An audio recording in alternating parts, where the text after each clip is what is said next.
Buenas noches, hermanos. ¿Cómo están? Había una frase cuando cursábamos la secundaria que nos aterraba. Cuando el profesor, ¿te acordás?, cerraba la puerta, saludaba y decía esa frase que no queríamos escuchar. Y esa frase era: saquen una hoja. ¡Ja!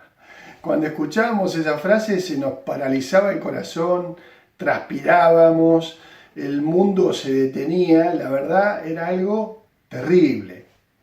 Saquen una hoja era igual a prueba. Y saben, queridos hermanos, yo creo que en esta pandemia Dios, a vos y a mí, a su iglesia, a su pueblo, le dijo: saquen una hoja. Es tiempo de examen, es tiempo de prueba.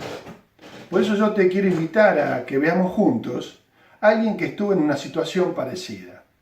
Cuando llegaba ese examen en el colegio, hubieras estudiado o no, igual era un momento de estrés, un momento de angustia, un momento de tensión, un momento crítico. Y yo quiero que veamos a alguien que pasó por algo parecido a lo que estamos pasando nosotros, o quizás peor, y es el apóstol Pablo. Por eso el tema de esta noche es la prueba del apóstol. Vamos a leer ahí en 2 Corintios capítulo 1, versículo 8, para ver cómo está el apóstol, en qué situación se encuentra. Dice el versículo 8: porque hermanos, no queremos que ignoréis acerca de nuestra tribulación que nos sobrevino en Asia, pues fuimos abrumados sobremanera más allá de nuestras fuerzas, de tal modo que aún perdimos la esperanza de conservar la vida, pero tuvimos en nosotros mismos sentencia de muerte. ¿Cómo se sentía el apóstol? Abrumado, desesperanzado y sentenciado. Si en ese momento vos te acercabas a él y le preguntabas: Pablo, ¿cómo estás?, él te podía decir: estoy en una situación que creo que me voy a morir. Me espera la muerte. Esta es la situación de estrés, de crisis, de prueba en la que se encontraba el apóstol. Quizás vos te sientas así, sobrepasado en tus fuerzas, abrumado. Bueno, por eso te invito a mirar lo que él pasó y lo que él aprendió y encontró en esta prueba. Yo veo que él encuentra en esta prueba que le sucede 3 joyas.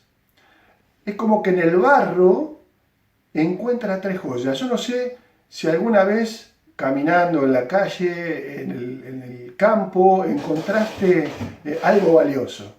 Qué alegría cuando uno encuentra algo valioso, ¿verdad? Una joya, o dinero, una cadenita de oro, y no hay a quién devolvérselo, ¿verdad? Nos produce alegría. Bueno, quiero alegrar tu corazón con las 3 joyas que encuentra el apóstol. Y esas 3 joyas son la joya del consuelo, la joya del propósito y la joya de la compañía. Te repito, él encuentra en medio de la prueba consuelo, propósito y compañía. Vamos a ver en primer lugar el consuelo. Dice el versículo 3: bendito sea el Dios y Padre de nuestro Señor Jesucristo, Padre de misericordias y Dios de toda consolación. Es hermoso lo que dice aquí, porque decimos que el consuelo es una joya. ¿Por qué? Porque todo consuelo tiene una fuente, tiene un origen, y el origen es Dios. Dice que toda misericordia tiene un Padre. Las misericordias descienden del ADN de Dios, que el apóstol Juan va a decir que Dios, en su esencia, su ADN es amor. De allí vienen las misericordias, pero de allí también viene todo consuelo. Dice Dios de toda consolación. Yo no sé si lo sentiste, hermano, si lo experimentaste. Podemos experimentar no algo, un sueño, algo que nos ocurre a nosotros, una emoción. Experimentamos lo que la palabra de Dios dice. Lo experimentamos porque está escrito. Allí en un velorio, cuando perdiste un ser querido, algo consoló tu corazón. Quizás fue la mano de un amigo en el hombro, fue un versículo dado a su tiempo, una canción que escuchaste, un abrazo, una frase que acarició tu alma, que consoló tu corazón. Bueno, detrás de cada cosa que consuela tu vida, de cada consuelo, detrás de eso estuvo Dios. Él es el Dios de todo consuelo. Si algo consoló tu corazón, eso vino de Dios. Viste que en esos momentos también recibimos frases que no nos consuelan.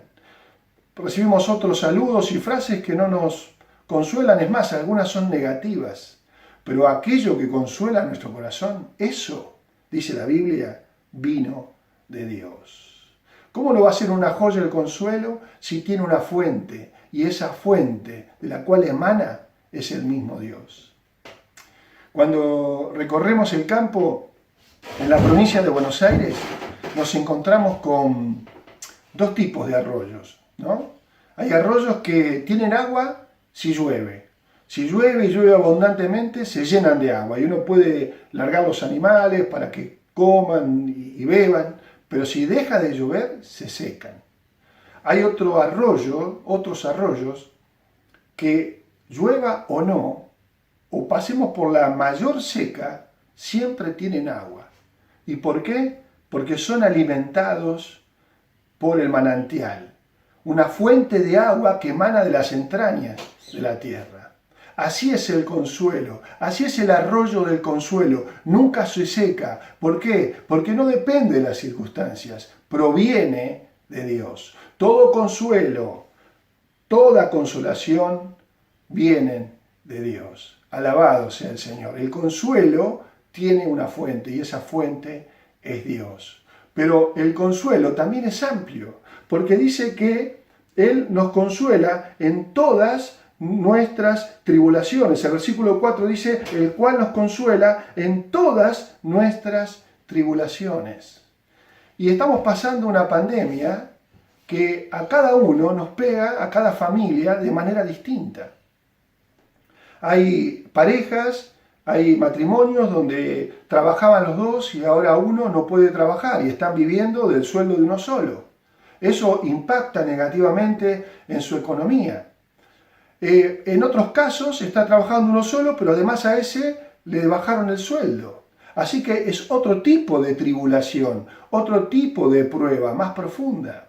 Quizás otros están afectados en la salud, otros en las emociones. O sea, esta pandemia nos pega a todos de manera distinta, pero el consuelo de Dios es para todas nuestras tribulaciones, el cual nos consuela en todas nuestras tribulaciones. En el versículo 5 dice, porque de la manera que abundan en nosotros las aflicciones de Cristo, así, de esa manera, abundan también por el mismo Cristo nuestra consolación.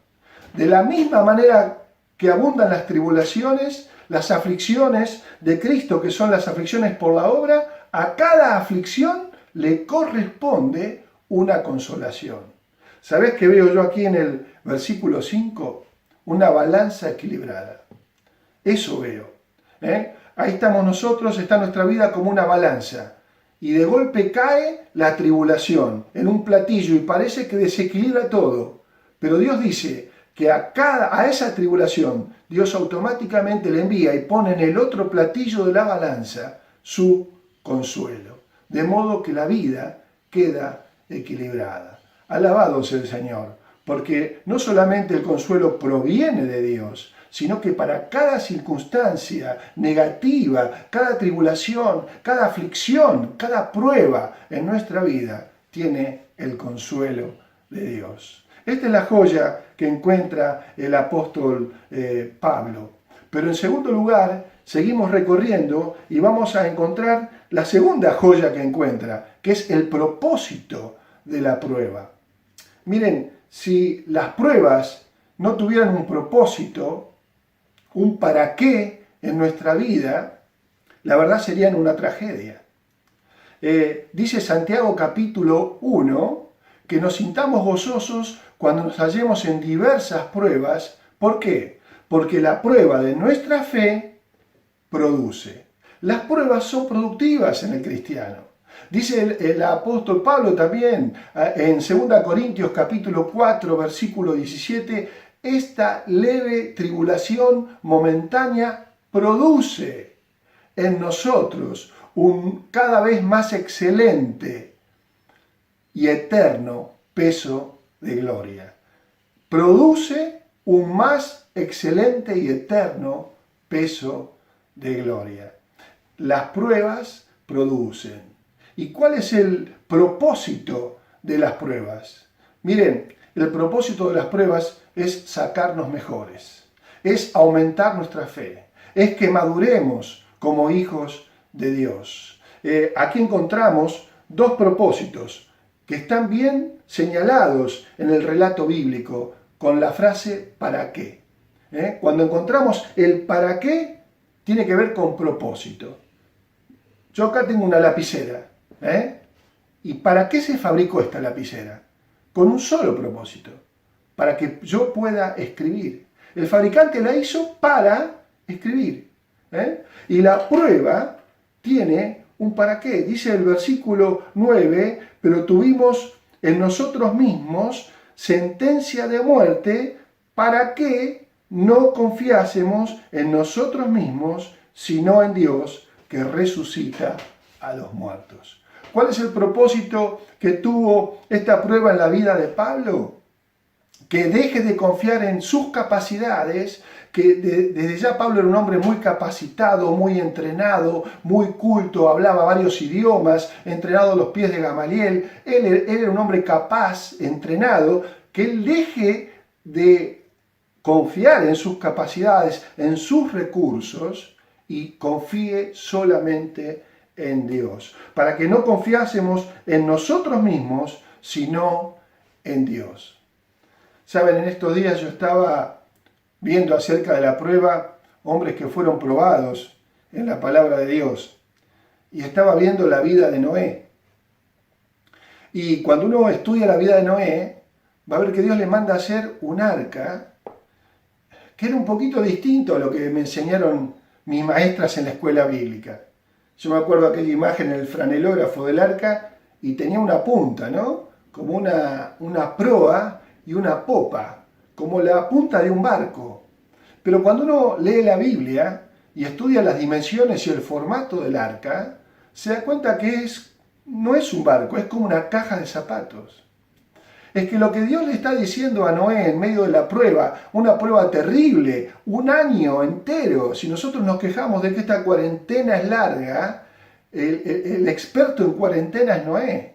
Estuvo un año entero encerrado con su familia, con sus hijos, con sus nueras, en un arca, en un barco. Bien, pero aquel barco tenía formato de caja. No tenía punta ni tenía vela. ¿Por qué? Porque Noé no lo iba a guiar a ningún lado. No es que tenía que ir a algún lado. El único propósito que tenía aquella arca, en medio de la prueba terrible, era flotar.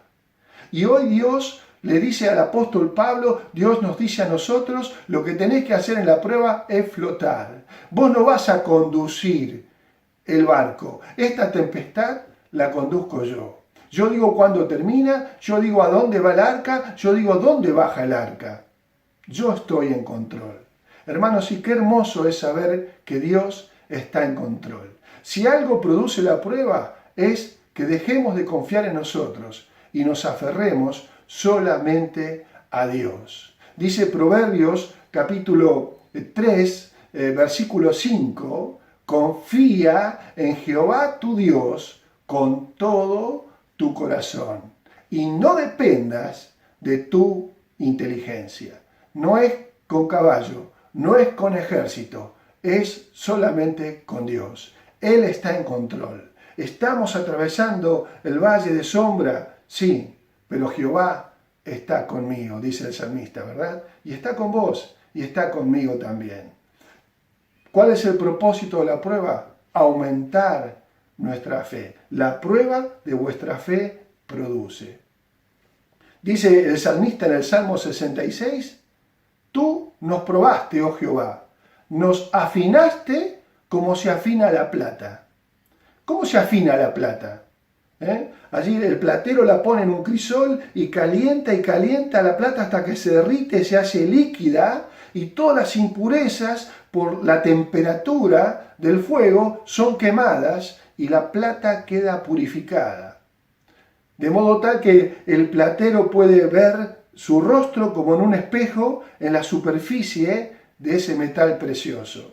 Así queda purificada la plata. Es verdad que el momento de la prueba es difícil. Es verdad que es pasar por el fuego. Pero dice el salmista, escucha bien, tú nos probaste, nos ensayaste como se afina la plata, nos pasaste por el fuego y por el agua, pero nos sacaste abundancia. El fin de la prueba es mejorarte como hijo de Dios. El fin de la prueba es para tu bendición. Ese es el propósito, para aumentar nuestra fe, para que no confiásemos en nosotros, sino solamente en Dios. Fíjate cómo es el apóstol, que resucita a los muertos. ¿Cómo se aumenta la fe? Conociendo a Dios. Pablo está haciendo foco en Dios. Él está pensando en Dios. ¿Y qué ve? A un Dios todopoderoso. Un Dios que resucita los muertos. Qué poderoso en esta tierra, con todo su ejército, qué imperio, qué gobierno hoy, con todo su ejército, con todo su dinero, tiene el poder de resucitar a los muertos. No podemos confiar en que vamos a salir de esto con los hombres. Dios es el que va a decir cuándo, es el que va a decir basta, Dios está en control. Y Pablo está dejando de confiar en él y agarrándose firmemente solamente de Dios, para que no confiésemos en nosotros, sino solamente en Dios que resucita a los muertos. ¿Quién tiene este poder? Nadie. Por eso, ¿cómo se aumenta la fe? La fe viene por el oír, y el oír la palabra de Dios, leyendo la Biblia y descubriendo a Dios, sus atributos, en la palabra de Dios. ¿Y qué descubre Pablo? Él es todopoderoso. Sí, estoy pasando un momento terrible, pero Dios está en control. ¿Quién está en control? El que resucita a los muertos. Así se aumenta la fe, mirando a Dios. Pero también se aumenta la fe conociendo el obrar de Dios. No solamente la persona de Dios, sino el obrar de Dios. Dice en el versículo 10, el cual nos libró, nos libra, y en quien esperamos que aún nos librará de tan grande muerte. Nos libró, nos libra y nos librará.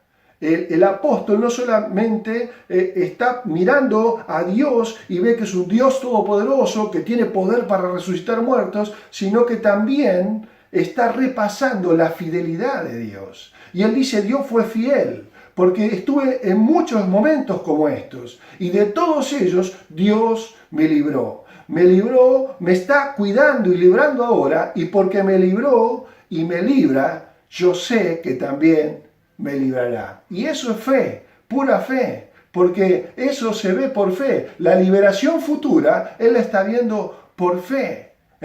La convicción de lo que se espera, lo que no se ve. Eso está viendo el apóstol Pablo, fe pura. Dice aquí, el cual nos libró, nos libra y aún nos librará. Hermano, ¿acaso vos no tenés la misma experiencia que el apóstol? Cuando mirás para atrás, ¿no ves que Dios te ha librado también de tantas otras cosas? ¿No puedes decir vos, Dios me libró? ¿De cuántas cosas te libró el Señor? Bien, y si te libró y te está cuidando ahora, Él también te librará. Esta es la fe que tiene el apóstol Pablo. La prueba está aumentando su fe. ¿Cuál es el propósito de la prueba? Aumentar nuestra fe, mirando la persona de Dios y mirando el obrar de Dios. Pero también el otro propósito de la prueba que encontramos aquí en el versículo 4, el otro para qué, es, dice así la Biblia, el cual nos consuela en todas nuestras tribulaciones. ¿Para qué? ¿Cuál es el propósito? ¿Por qué nos consuela Él? Para que podamos consolar también nosotros a los que están en cualquier tribulación por medio de la consolación con que fuimos consolados. El otro propósito de la prueba no solamente es aumentar tu fe, sino transformarte en un agente de bendición. Anota esta frase: transformarte en un agente de bendición para los demás. ¿Por qué? Porque con la consolación que Dios te consoló, eso va a ser una herramienta para consolar a los demás. Hoy se está hablando de una palabra, ¿no? Suenan muchas palabras nuevas en nuestro vocabulario. Y se está hablando mucho de la palabra empatía.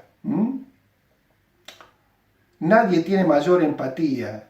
Nadie puede consolar a una madre que perdió a un hijo como otra madre que pasó por la misma circunstancia. En el año 2005, con mi esposa, teníamos 2 varones y esperábamos la nena. Y la nena vino, pero vino con síndrome de Down. Claro que aquello fue una prueba terrible, tuvimos que aceptarlo, hubieron cambio de planes, claro que sí. Pero Dios en todo aquel momento, Él nos consoló. Y hoy nosotros podemos consolar a otros, podemos ser un agente de bendición con otros que van a tener chiquitos con síndrome de Down o lo tienen. ¿Por qué? Porque pasamos por la misma prueba que ellos están pasando hoy. Y entonces podemos ayudarlos. Hermano, la prueba tiene este propósito: hacerte mejor, aumentar tu fe. Dios está en control, el Todopoderoso, el que resucita a los muertos. Pero la prueba también tiene otro propósito: que vos puedas transformarte en un agente de bendición para los demás. Estas son las joyas en la prueba del apóstol: el consuelo de Dios, el propósito, el para qué de la prueba, y por último lugar, el apóstol encuentra la tercera joya, que es la joya de la compañía. Dice el versículo 11, cooperando también ustedes a favor nuestro, ¿con qué? En medio de la prueba, ustedes cooperaron con nosotros, ¿con qué? Con la oración. Los corintios estaban lejos, muy lejos de Pablo. Él estaba pasando un momento muy difícil. Y dice el apóstol, ustedes cooperaron con nosotros. ¿Qué pasó? ¿Le mandaron algo? ¿Lo ayudaron con algo? No, cooperaron con la oración. Ellos estaban lejos, nosotros también. Quisiéramos ayudar al hermano de un montón de maneras, pero estamos lejos. No hay mejor manera de cooperar hoy con el otro. No hay mejor manera, hermano, que cooperes conmigo en esta prueba que orando por mí. Yo necesito tu oración. El apóstol Pablo decía en Filipenses 4:13, ¿te acordás? De memoria lo decimos, está en las remeras, en tantos lados. Todo lo puedo en Cristo que me fortalece. Pero bien hicieron en participar conmigo en mis tribulaciones. No hay mejor manera de participar con el otro que orar por el otro.